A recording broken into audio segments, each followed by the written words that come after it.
Welcome to Kapeleris Ultimate Talk TV. Be inspired, informed, and elevate your mind one step at a time. Talking about life, real estate, business, and beyond. Your host, author, speaker, real estate broker, Carmela Zita Kapeleris. Thank you, and welcome back to Kapeleris Talk TV. I'm honored to introduce my next guest. She's an amazing woman, a great Canadian politician, the Mayor of Mississauga, the Honorable Bonnie Crombie. Thank you, Bonnie, for being here. Congratulations on celebrating your first year as the new mayor.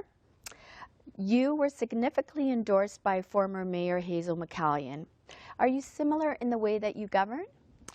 Well, thank you first for the opportunity to join you on your program. It's a real honor. You've been such an icon in your community, not only in the real estate community, but you've had your home here in Mississauga for many years, yourself and your husband, Louis. Thank so you. I want to thank you for all you do for Mississauga. Thank you. Yeah. So, of course, I as well have been here many years and had the honor and pleasure of working with Mayor McCallion on council. But before that, I had a relationship with the mayor. She has always been a mentor to me, as I'm sure she has been to you. Yes. She's a trailblazer for many women, and promoted women in her career as well, and certainly helped me with mine. I served as the vice chair of the on the mayor's task force for the arts. It was a blue ribbon panel she set up so that we could find some sustainable funding for the arts. And then I came on council after I was a member of parliament.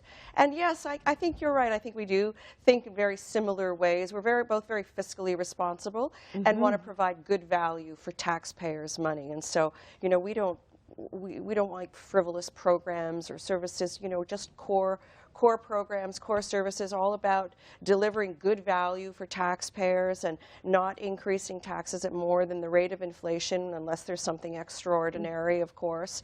But, you know, so we think in a very similar way. We're very practical people. We're very hands-on. I think people would say that we're both retail politicians. We enjoy the public. We enjoy being out in the community, supporting community groups and organizations. And, you know, we've been together at many, you know, even recently we were at the fundraiser for the 'Twas the Bite Before Christmas, you and I together. It was a great event, and I enjoy that, supporting community groups, and Mayor McCallion did as well. And I think she liked the ideas that I had proposed in the platform. We had a very thorough platform, and you know, it really what it did was continue with the work that she was doing and had some new, brighter, fresher ideas as well. And that's what she supported. Not the person, as she will tell you. It wasn't choosing one politician over another. It was all about choosing what she thought was the best platform and the best ideas to move Mississauga forward. Excellent, and you're doing a wonderful job. Oh, what is one of your highlights from this year? Well, certainly one of the biggest game changer for Mississauga has been, and it was pretty critical for me as well, is receiving the funding for the light rail transit, the LRT, wow, the $1.6 billion. And you know, we worked in consensus as a group on council. We all supported it. Does it benefit every single area in the city? Not in the same way, but it's building the bones of the city. You know, building that regionally integrated transit network. It's going to be the north-south spine of a regionally integrated transit network. You know, people always say, Carmela, you'll hear them, why not a subway? Well, first of all, subways are just too expensive. It would cost 7 times what this light rail would at $1.6 billion, which will be less now because that was with the Brampton portion, so $1.2 billion.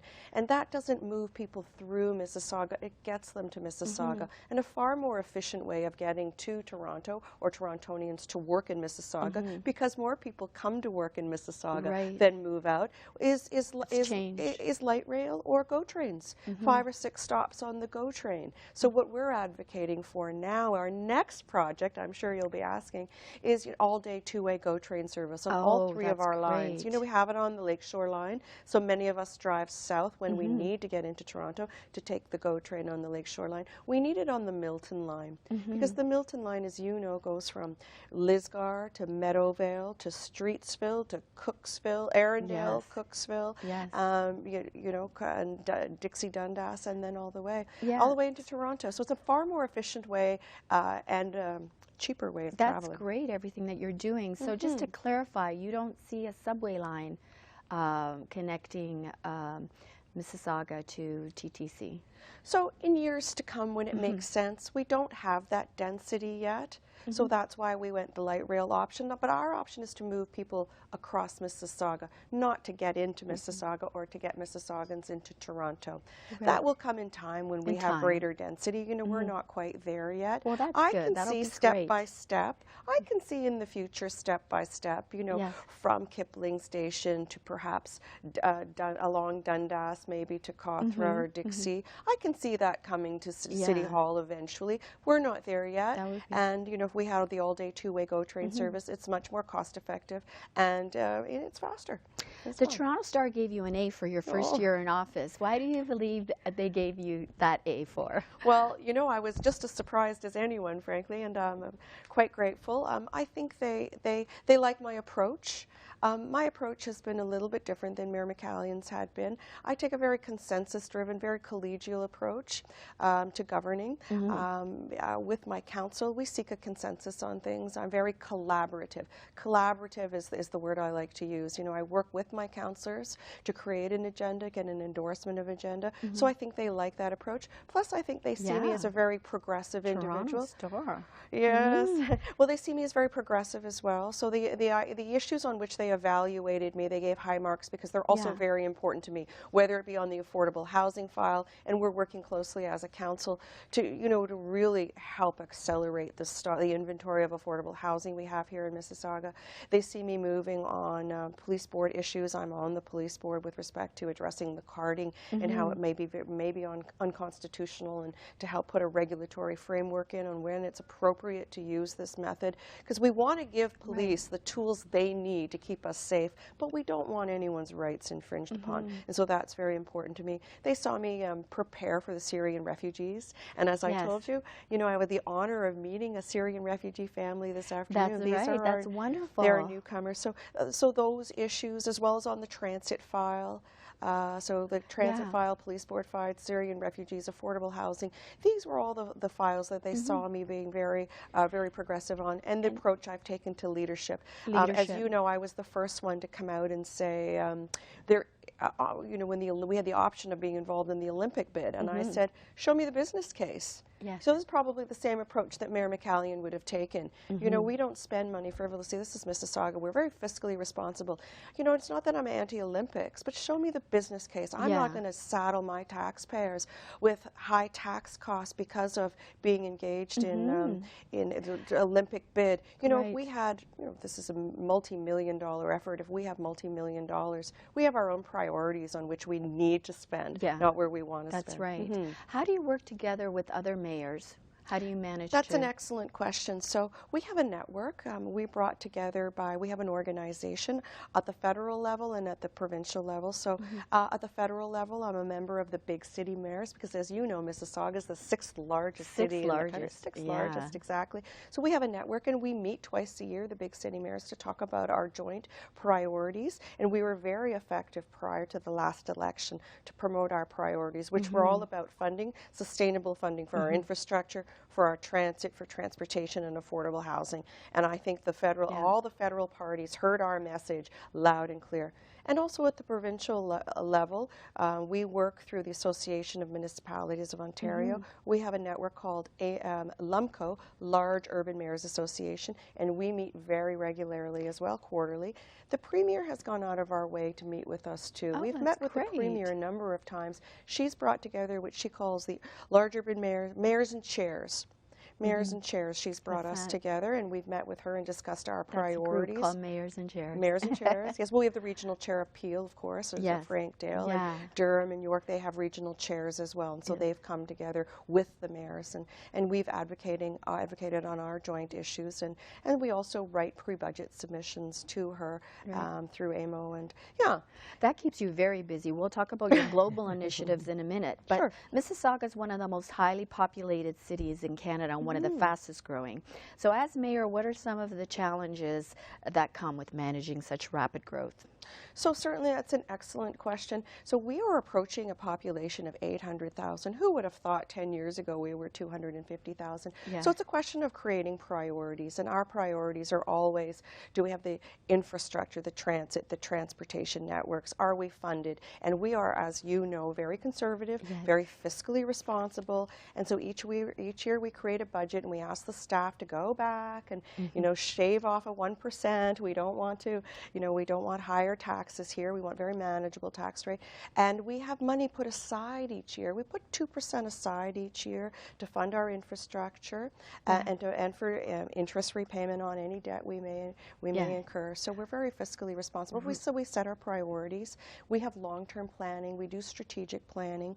And it's all around ensuring that our city works well, that people move. We can move people. We can move ideas. We can move goods. So it's about our infrastructure. What was the most difficult thing for you going in as a mayor, the most, you know, the learning curve there? What did you find was the most challenging? How do you manage conflicts in council? Well, I was very blessed that I had been on council, and I was the only candidate running for mayor that had the history on council. I was on council, so I knew the issues. I had been the Ward 5 councillor. I was very fortunate, very honored to have represented such a beautiful community, one of which you're a part of as well. So I hit the ground running. So I knew exactly what the issues were. I had been part of the budget decisions, sitting at the table making those decisions.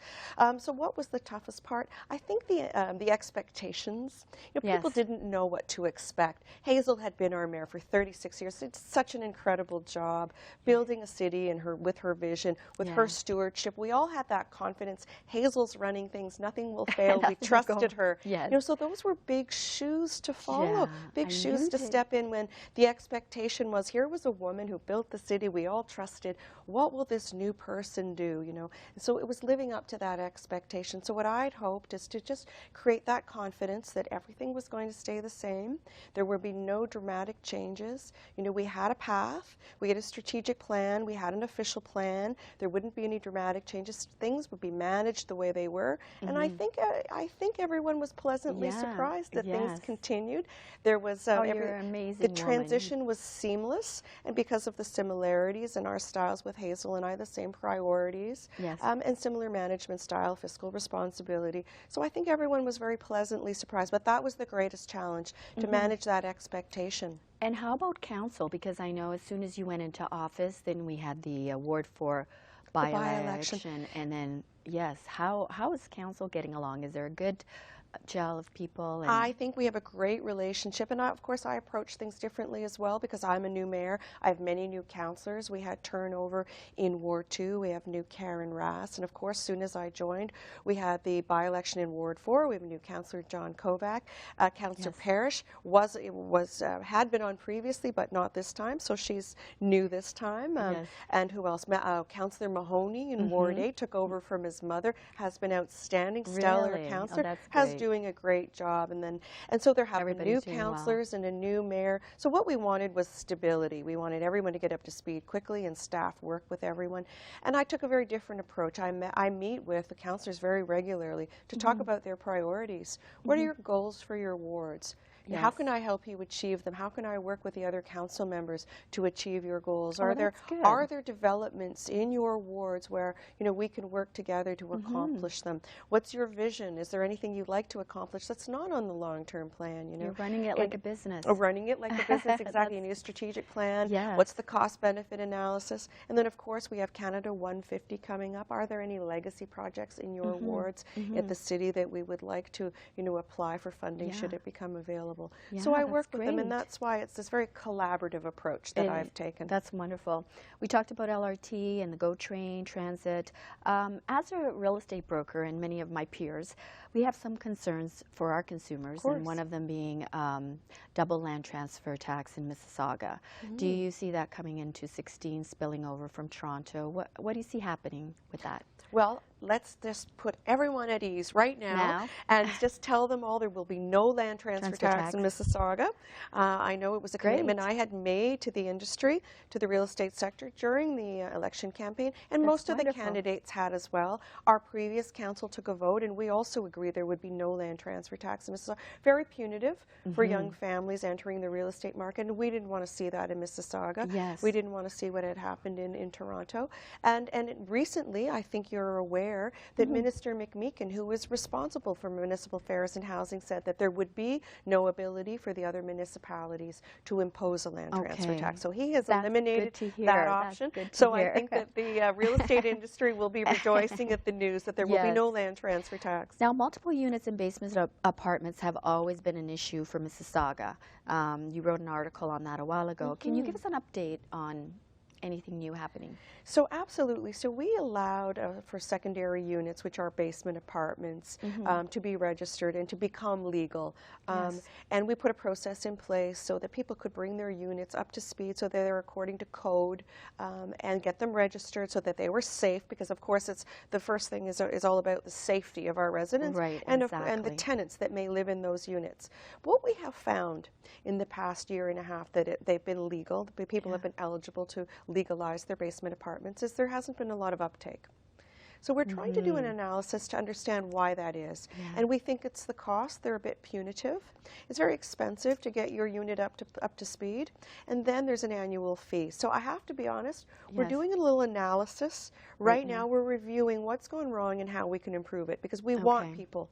We want people to legalize, normalize their basement apartments. We want them to be safe, but we want them to be affordable as well. Because they're a great way to afford your mortgage, and they're a great way to provide affordable housing at the same time. Exactly. So we want that to be an option for people. I'm glad you're doing some more research on that, We because are I'm getting doing. the We're same reviewing feedback. it. We are getting the feedback as well in the industry. So we're looking at that very carefully. Hopefully the costs will come down. Okay. Yeah. Great. So that's my goal.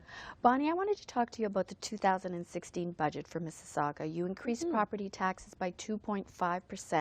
Do you feel the tax increase will affect the economy as well as home ownership? No, I think it's a very reasonable approach, actually. So it's 1.9% at the city. It? Well, no, you're quite right. Okay, it's 2.5 right? Okay. because it's also 0.9 or 0.7 at the region. Okay. So we got 2.5, we got 1.9, and 1.6% at the region. So it averages it out. It's 2.5% to the Mississauga taxpayer. So it's a very reasonable approach. It's at the rate of inflation. You know, we went a long way to make it 2.5% because it costs us about 2% just to give you the same programs, the same services that you had last year, because of course when we're dealing with unions, they always want an increase as well. And then of course people always want increased services. So we're always investing into our transportation networks, into our My Way busing. We're planning for the LRT. So even though we've made strategic investments, we found savings. We found savings of $6 million, which represents a 2% savings. So we were able to keep taxes low by finding savings in other areas. Oh, wow. Yeah, so we do that. We go through that exercise each year. Can you cut back? Can you cut back 1%? Are there savings? And now we have implemented a program called Lean. It's a process orientation. So it looks for savings, looks for ways of doing things more efficiently. Can we cut back, you know, an employee here or there, or make it a part-time person? Or is there a better way of doing things that would cost less money? So we've implemented the Lean process, and it helps us save money and deliver better value for taxpayers at the City of Mississauga. So is there a sewage problem in Mississauga? No. No, okay. Because this is what I was thinking that Hazel McCallion was talking about when she did the interview, and that some of the tax increase for property taxes might go to that service. No. But you're saying there isn't. So water and wastewater is dealt with at the region of Peel, so that would have been part of the 0.6% increase that we had at the region of Peel. And some people are seeing big pipes going in, certainly allowed along Tompkin or along Dixie, and that's the new Hanlon water main. So people may be seeing that. So that's to increase our water capacity here in the city of Mississauga, but also we'll be selling that water up to York, and they'll be paying for that. So that's a revenue for us too. So there's a cost to us initially, exactly, but long-term a bit of revenue to us. Okay, that's a good thing. Very good. In terms of the budget, you also made a commitment to freeze your salary for the rest of your term. That's wonderful. And you're investing $10 million into the University of Toronto. I can talk about that. So I can talk about both. You know, at the time I was elected, it was kind of a time where we thought we were in a recession, and I just thought it was the right signal to send, the right symbol that I freeze my salary. I'm very well paid as the mayor of the 6th largest city. And you deserve it. Well, I do. You know, I'm well paid, so I froze my salary for the 4 years, and we'll reevaluate should there be a next term. And with respect to the investment in the University of Toronto, you know, there are many communities, including the city of Brampton, that has, you know, securing, whether it be a university or a college, into their municipality, into their cities. And here we have UTM, and we're so proud of UTM, and they wanted to grow. And so they asked us, would we make a strategic investment into the Institute for Management and Innovation? And it works so well with our innovation agenda. Your task to force? have the, yes, my task force, mayor's task force, but we have an innovation agenda here at the city as well. It works so well to complement that. But more importantly, University of Toronto Mississauga's campus, UTM, it's a generator of revenue for us. The spin-off effect of UTM is jobs and over $1 billion into our economy. So why wouldn't we want to create those high value-added jobs at the university? So it's $1 million commitment a year, and you know what? There are a lot of things, a lot of ways we can invest $1 million. This is giving back to the community, but it's giving back to us. And education is critical. For there young are people. other communities that would want a post-secondary institution, and we had the opportunity to create it here. It's jobs, it's education to our young people. There's a spin-off effect, spin-off generator, economic benefit to our community, so it was the right thing to do. There's a huge payback to the community, so I'm very proud of that. So it's a 10-year commitment of $1 million a year right into our community. Wow. What steps have you taken to grow the local economy to help businesses? Well, absolutely. So many, many ways. So, of course, we're always looking for ways to attract new businesses, to expand businesses that grow, or to retain businesses. We have an economic development department that meets regularly with businesses, as I do. We call them corporate calls. We go out to our businesses. We ask what we're doing right, what we're doing wrong, how can we help them, you know. And so sometimes they want simple things like access to their federal member. How do we obtain a shred credit? So that's through their federal member. Could we have another bus stop or a bus shelter? Sometimes it's just simple things. So that's one way we service our companies here. We have a very business-friendly environment here in Mississauga, and the testament to that is Hazel. We've attracted over 63,000 businesses here to Mississauga. It's a great place. Are there any new industries that have recently come into Mississauga? There are, and I can tell you about those too. So we're a great place to live, to work, to raise your family. So when businesses locate here, they know their executives will live here, their employees will live here. We have schools, parks, all the amenities they need, and we have 73 Fortune 500 companies. I met with a great company yesterday, talk about the innovation agenda, Sodi International. My God, they're cutting edge of all innovation technology, and we're so proud. They're so proud of them, and they're growing. They need new location. I met with Bayless Medical, once again, Mississauga-based, growing. They're looking to expand, but they want Mississauga real estate. What about Cyclone Manufacturing? Cyclone Manufacturing, aerospace industry. We're very, very proud of them. Happen to be Polish, the CEO as well. So I'm very proud of that as well. They just received a large grant from the federal government to expand their facilities, and they speak to one of our key sectors, which is aerospace and aeronautics engineering, or that advanced manufacturing sector. Carmela, we have 4 sectors that we focus on. Life sciences, and you know that we're affectionately called Pill Hill. So we're one of the largest employers in the life sciences, and that's the biotech, biopharma companies. Secondly, ICT, information communication technology, one of the fastest growing. Also speaks to our innovation agenda, over 50,000 employees and growing. And that's where the fastest growth is, because that's technology, that's the knowledge economy. And then advanced manufacturing. That used to be about auto, but it's not about auto anymore. It's about aerospace, aeronautical engineering, servicing the airport. It's also about food and beverage, and there's some warehousing in there as well. And then finally, your industry, which we affectionately call FIRE, because it's finance, insurance, and real estate. So those are the 4 sectors we're in. And of course, I continue what Mayor McCallion did as well, very successfully. We go out and look for those companies abroad in key markets, growing markets that want to expand to North America. And we talk to them about the benefits of the Greater Toronto area. And it's very, very easy for me to sell Mississauga to them. Once they're interested in Canada, in the GTA, Greater Toronto area, then they're going to land in Mississauga, and I know it, and I can sell us. So those foreign investment trips are very critical, and I've been on 2 missions now, and we're going to have some great success stories to talk about, because there are a couple of firms just inking in their new leases, and soon as they're announced, there'll be a big announcement on one will be a life sciences company. And what are you doing for realtors? You said you had one sector just for so fire. This is, as we call fire, we call you finance and it's the acronym. The acronym: finance, insurance, and real estate. So you're one of our key sectors. So we take you very seriously. We listen to your needs, and so that's why I tell you we listened when we said land transfer tax is going to hurt the industry. We said we agree. We find it's very punitive to new home buyers, people selling. So we listened to the industry, and well, real estate's we make the city one of the grow. greatest investments. You do. One of the greatest investments a family can make is in their home. Exactly. Tell us about the Mississauga International Partnership Initiative. Yes, so that You've been very active in that.